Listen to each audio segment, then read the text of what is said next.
विधायक संजय पाठक का कहना है कि गरुड़ पुराण सुनने से अच्छा है भागवत अगले वर्ष सुन ले। जिला कलेक्टर प्रियंका मिश्रा के साथ बीजेपी विधायक संजय सत्येंद्र पाठक ने विजय राघवगढ़ सामुदायिक स्वास्थ्य केंद्र एवं कोविड सेंटर का निरीक्षण एवं व्यवस्था का जायजा लिया। इस दौरान कटनी कलेक्टर ने मीडिया के माध्यम से घर की महिलाओं से अपील की, कहा खींच दो घरों के सामने लक्ष्मण रेखा। साथ ही पुलिस प्रशासन को दिए कड़े निर्देश, कोरोना कर्फ्यू के दौरान कोई ढिलाई नहीं। अगर उनको कोरोना से बचना है तो 4 बार कम से कम दिन में भाप लें, गर्म पानी पिएं, 4 से 6 लीटर पानी पर डे पिएं, 5 से 6 कप चाय पिएं जिसमें तुलसी की पत्ती जरूर डाल लें। सवेरे 1 गिलास हल्दी वाला दूध, आधा चम्मच काली मिर्च डाल के वो पानी वो लें, 4-6 कप चाय पिएं, घर से बाहर न जाएं। और एक निवेदन और करिए, लोग मेरे पास आ रहे हैं भागवत की परमिशन दिला दो, परिवार के अंदर कर लेंगे। माता पिता बुजुर्ग हैं, उनके लिए बहुत जरूरी है इस साल। मेरा निवेदन है, गरुड़ पुराण सुनने से अच्छा है इस साल की जगह अगले साल भागवत सुन लें, नहीं तो गरुड़ पुराण सुनने की नौबत आएगी। शादी ब्याह भी जो टाल सकते हैं उनसे हाथ जोड़ के निवेदन है कि शादी ब्याह टलवा दें, इस महीने ना करें, अगले महीने के बाद जब थोड़ा कम हो जाए उसके बाद करें। और मास्क, सोशल डिस्टेंसिंग, यानी सोशल डिस्टेंसिंग का तो शब्द ही आप खत्म ये करो कि बाहर ही मत निकलो तो सोशल डिस्टेंसिंग का लफड़ा ही खत्म हो जाए। अगर जनप्रतिनिधि, नेता और पत्रकार सब लोग मिलके प्रयास करेंगे तो ये संभव है कि हर गांव अपने आप को सील करे, क्योंकि इसकी तरफ से अपने पूज्य पिताजी के नाम से अपने परिवार की तरफ से 75 लाख रुपए की राशि विजय राघवगढ़ के अस्पताल और यहाँ की व्यवस्थाओं के लिए आज प्रदान की है। जी। बरही अस्पताल के लिए मैंने 50 लाख रुपए दिया है जी। दोनों अस्पतालों के लिए 26 लाख रुपए की 2 सुपर स्पेशलिटी एम्बुलेंस का ऑर्डर किया है, जो अगले 1 आध हफ्ते 8 दिन के अंदर आ जाएंगी। जी। साथ ही तीनों नगर पंचायत के लिए मैंने शव वाहन के लिए पूर्व में पैसा दिया था जी। उसमें कुछ कमी आ रही है तो उसमें और जो भी घटेगा वो पैसा भी और मिला के 3 शव वाहन की अगर किसी भी दुखदायी स्थिति पे कोई अगर खत्म हो जाए तो उसको उसके घर तक पहुंचाने के लिए एम्बुलेंस शव वाहन होना चाहिए। जी। तो सर्व सुविधा युक्त, जिसमें वेंटिलेटर भी रहेगा, सारी सुविधा रहेंगी। 2 एम्बुलेंस बरही और विजयगढ़ दोनों अस्पतालों को, तीनों नगर पंचायत को शव वाहन, 75 लाख का भवन विजय राघवगढ़ में, 50 लाख का भवन बरही में। इसके साथ लगभग 3 से 3.5 करोड़ रुपए की लागत से जिला चिकित्सालय में अपने पूज्य पिताजी की स्मृति में मैं वहां पर पूरा सरकारी अस्पताल में भवन बना के दे रहा हूँ, पूरी सुविधा लगा के दे रहा हूँ। धन्यवाद। और जो वर्तमान में कोरोना की स्थिति का दौर चल रहा है तो हमारी श्रीमती जी का जो स्कूल है, साइना इंटरनेशनल स्कूल, उसमें करीब 400 बेड का बच्चों का हॉस्टल है जो पूर्ण रूप से खाली करा लिया गया है। उसको मैंने जिला प्रशासन को दिया है कि आप इसमें अस्थायी अस्पताल बना लें।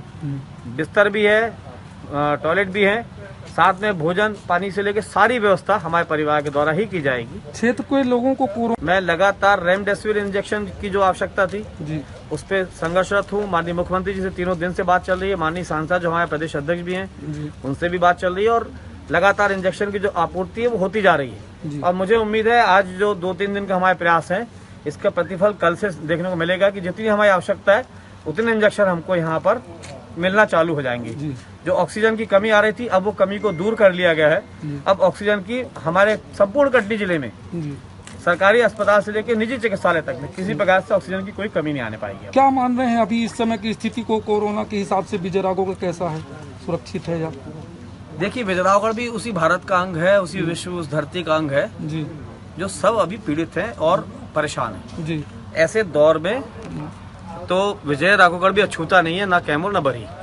लेकिन मेरा सबसे यही आग्रह है कि मास्क लगा के रखें, सोशल डिस्टेंसिंग बना के रखें, घर से बाहर ना निकलें, अपने अपने गांव को सब सील कर लें, ना गांव में कोई आए ना गांव से कोई जाए। और ऐसे समय शादी ब्याह जो है इसको भी टालना चाहिए और किसी भी प्रकार के कोई भी धार्मिक आयोजन भी जो है उनको भी टालना चाहिए, ताकि इसके संक्रमण को, चैन को रोकना है, तोड़ना है। तो अगले 10-15 दिन बहुत कठिन है। ऐसे दौर में लोग अपने अपने घरों पे रहें, अपने अपने गांव पे रहें, कोई बाहर ना निकले और गर्म पानी के गरारे करते रहें, भाप लेते रहें, 5-7 कप चाय पिएं, अपने आप को सुरक्षित रखें और अपने आप को घर में रखें। यहाँ विजय राघवगढ़ का माननीय विधायक महोदय के साथ निरीक्षण करने हम लोग आए हैं। देखिए, स्थिति बहुत विकट है और कोई भी संसाधन चाहे कितने भी हों असीमित नहीं हो सकते। अभी भी मैं सड़क पर आ रहा था तो मैंने देखा कि लोग घरों के बाहर निकले हुए हैं और कितनी भी पुलिस हम लगा दें, हम जब तक जनता नहीं जागरूक होगी हम कंट्रोल नहीं कर सकते। मेरा सबसे विनम्र निवेदन है, आदेश तो है ही, कार्रवाई तो स्टार्ट हम कर ही देंगे कि घर के बाहर ये मान लें एक लक्ष्मण रेखा है, लिख दें, चूने से लिख दें घर की महिलाएं, और तभी घर से निकले। 7 दिन रोजगार का नुकसान और जीवन दोनों के बीच में सब लोग अपना देख लें कि क्या कीमती है। लगातार कैमूर औद्योगिक नगरी है जहाँ पे लगातार इस तरह यहाँ पे कोरोना के मरीज बढ़ रहे हैं, इसके लिए कोई आपने कैमूर एसीसी कैमूर के मैनेजमेंट से आज मैंने बात की है और उनको मैंने सख्त निर्देश दिए हैं कि सभी लेबर उनके कैंपस के अंदर रहेंगे। कोई भी बाहर से मूवमेंट करता हो यदि पाया गया बिना कंपनी की गाड़ी के तो कंपनी पे कार्रवाई होगी। और जो लोग हैं, जो लेबर बाहर से आ रहा है, उनको भी जागरूक होने की जरूरत है। 7 दिन अपने मालिक से आज से शुरुआत हुई है, मेहटा में भी काफी लोग आए हैं, पॉजिटिव आए हैं। हाँ, वैसे में मेहटा जो प्लांट का निर्माण कर रहा है, निर्माणाधीन है, वहाँ बहुत नहीं। देखिए, भारत सरकार के निर्देश हैं कि बड़े औद्योगिक जो कारखाने हैं उनको नहीं रोकना है, तो हम भी उनको नहीं रोकेंगे। लेकिन जिस एरिया में उनके केसेस आ रहे हैं, जो कॉलोनी में केसेस आ रहे हैं, उसको सील करने की कार्रवाई हमने उनको बोला है कि वो करें और सबको खुद ही सजग होने की जरूरत है। तो ये सब होगा, आने वाले दिनों में होगा। लेकिन गांव देहात को सभी लोगों को अपने ग्राम पंचायतें खुद सील करनी पड़ेंगी। सरपंच, सचिव, वार्ड पार्षद सबको आगे आने पड़ेगा और सील करना पड़ेगा।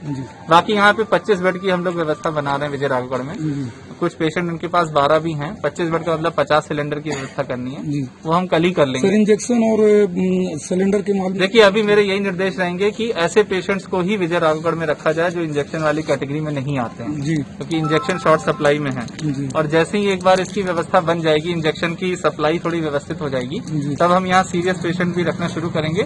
अभी मैंने यही निर्देश दिए हैं कि ऐसे पेशेंट को रखो जिनको केवल ऑक्सीजन की। डॉक्टरों को बढ़ाने का भी कोई 3 डॉक्टर, 3 मेडिकल स्टाफ जो है हम लोग आने वाले 1-2 दिवसों में इन लोगों को व्यवस्था करेंगे। जी, धन्यवाद। आसपास की हर छोटी बड़ी खबर देखने के लिए हमारे चैनल पुलिस ब्यूरोक्रेट्स न्यूज को बेल आइकन दबाकर सब्सक्राइब करें, जिससे आपको हर खबर समय से मिलती रहे। अधिक जानकारी के लिए हमसे संपर्क करें। हमारे कॉन्टैक्ट नंबर हैं 9039011886 एवं 9770229999।